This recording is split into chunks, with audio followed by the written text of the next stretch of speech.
Hello friends, welcome to erodeammachisamayal. This is நம்ம வீட்டு சமையல்.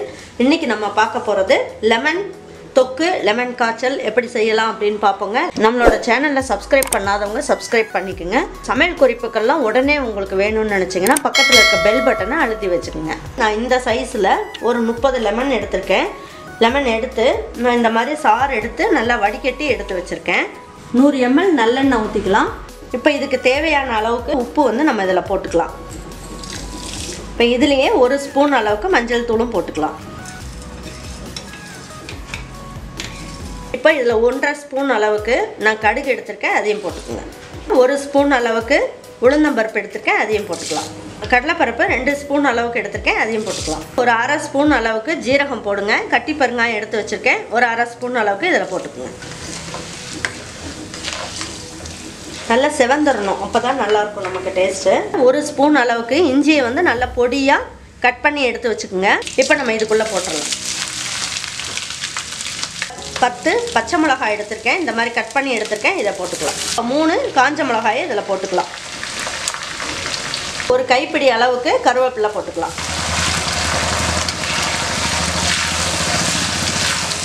பாருங்க, இது நல்லா பொரிஞ்சிருச்சு. இப்போ நம்ம என்ன பண்ணலாம், வேர்க்கடலை வறுத்த வேர்க்கடலை இதில் இருக்க தோலெல்லாம் எடுத்துட்டு இதை ஒரு துணியில் போட்டு நல்லா தொடச்சி எடுத்துருங்க.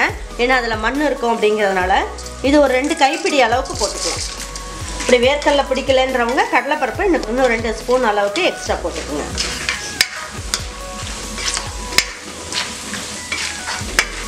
பாருங்க, எல்லாம் சேர்ந்து நல்லா பொரிஞ்சிருச்சு. இப்போ லெமன் வந்து சாறு எடுத்தோம் இல்லைங்களா, அதிலே உப்பு மஞ்சள் தூள் போட்டிருக்கேன். இப்போ இதை இதில் ஊற்றிடலாம். நீங்கள் இதுக்கு வந்து தண்ணியெலாம் எதுவுமே சேர்க்காதீங்க. சேர்த்தோம்னா நமக்கு வந்து இந்த லெமன் காய்ச்சல் கெட்டு போயிடும். கொத்தமல்லி இலையும் ஒரு கைப்பிடி அளவு இந்த அளவுக்கு எடுத்து தூவி விட்டுறலாம். பாருங்க, இந்த அளவுக்கு கொதிச்சா போதும். கொஞ்சம் இந்த பச்சை வாசம் இருக்கு இல்லைங்களா, இந்த மஞ்சள் தூள் இதெல்லாம் இருக்குல்ல, அந்த பச்சை வாசம் போனதுக்கப்புறம் நம்ம இப்போ ஸ்டவ் ஆஃப் பண்ணிடலாம். எண்ணெயெல்லாம் கொஞ்சம் மேலால கொஞ்சம் கசிஞ்சு வந்துருச்சு. இப்போ இதை ஒரு பாத்திரத்துக்கு மாற்றிக்கலாம். இப்போ இதை வந்து ஒரு கண்ணாடி பாட்டிலில் நீங்கள் மாற்றி வச்சிட்டிங்கன்னா 1 மாதத்துக்கு உங்களுக்கு வந்து கெட்டு போகாமல் இருக்கும். இல்லைன்னா இந்த மாதிரி ஒரு கண்ணாடி பாத்திரம் இருந்தாலும் நீங்கள் அதை ஊற்றி வச்சுக்கோங்க. இப்போ கொஞ்சமாக நம்ம இந்த அளவுக்கு நீங்கள் எடுத்துக்கிட்டிங்கன்னா போதும். இப்போ சாதம் நல்லா உதிரி உதிரியாக அப்படியே வடித்து எடுத்துக்கோங்க. வடித்து எடுத்துகிட்டு இதிலே நம்ம சாதம் கிளறிக்கலாம்.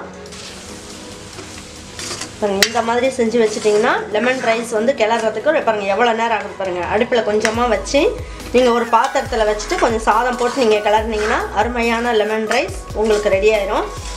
அதாவது டெய்லி இந்த மாதிரி செய்யலைனாலும் ஒரு அவசரத்துக்கு செய்யறதுக்கு இந்த மாதிரி செஞ்சு வச்சா நமக்கு வந்து பசங்களுக்கு செஞ்சு கொடுக்கறதுக்கும் ஈஸியாக இருக்கும், செலவும் கம்மியாகும். நம்ம சீசன் டைமில் நம்ம இந்த மாதிரி லெமன் வாங்கிட்டு வந்து இந்த மாதிரி ஒரு லெமன் காய்ச்சல் பண்ணிட்டோம்னா ரொம்ப ஈஸியாக இருக்கும். பாருங்கள், நல்ல உதிரி உதிரியான லெமன் ரைஸும் உங்களுக்கு நான் கிண்டி காமிச்சிருக்கேன், கிளறி காமிச்சிருக்கேன்.